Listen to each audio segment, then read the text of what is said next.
The clean requires a significant amount of mobility, and if you don't have it, you're probably going to die and the whole world is going to end. In reality, you should have a decent amount of mobility to perform a clean efficiently. However, if you don't or you struggle with it, here are three main areas that you could be struggling with and three ways to fix them.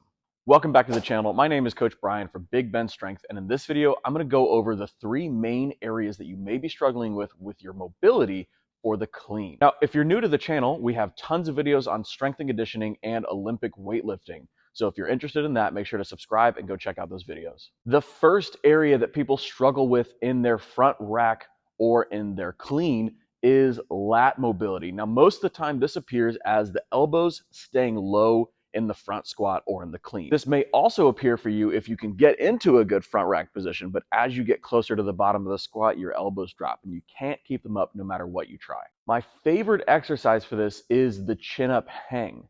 This is fantastic because it stretches the lats out like we need to be able to get those elbows up high for the front rack position, but it also challenges your external rotation of the shoulder, which is required for a strong front rack position. The big key to the chin up hang is to make sure you get as much of your palm over the bar as you can and try not to let your shoulders rotate and hang by your pointer finger and middle finger. If you struggle with these, try using 2 to 3 sets of 15 to 30-second hangs in between sets of your empty barbell work when you're warming up for the clean or for the front squat. The next area that people tend to have issues with is in the scaps. Now, this appears mostly as not being able to have a good shelf for the bar to rest on, which is always going to lead to the elbows dropping. But if you have good front rack mobility, meaning you can get your elbows up, but you still have an issue with that bar sliding down, then you probably need to work on your scap mobility. My favorite exercise to help improve this is the scap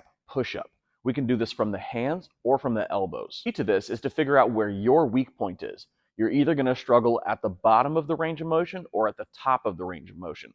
Now, to create a strong front rack position, we need to have extra range of motion at the top of the movement. However, it is important to build range of motion at the bottom of the movement as well. Try using 2 to 3 sets of 10 reps in your warm-up with your empty barbell work before front squats or cleans, or you can include them in some of your accessory work on other days as well. Another area that people tend to struggle with is the ankles in the clean and the front squat.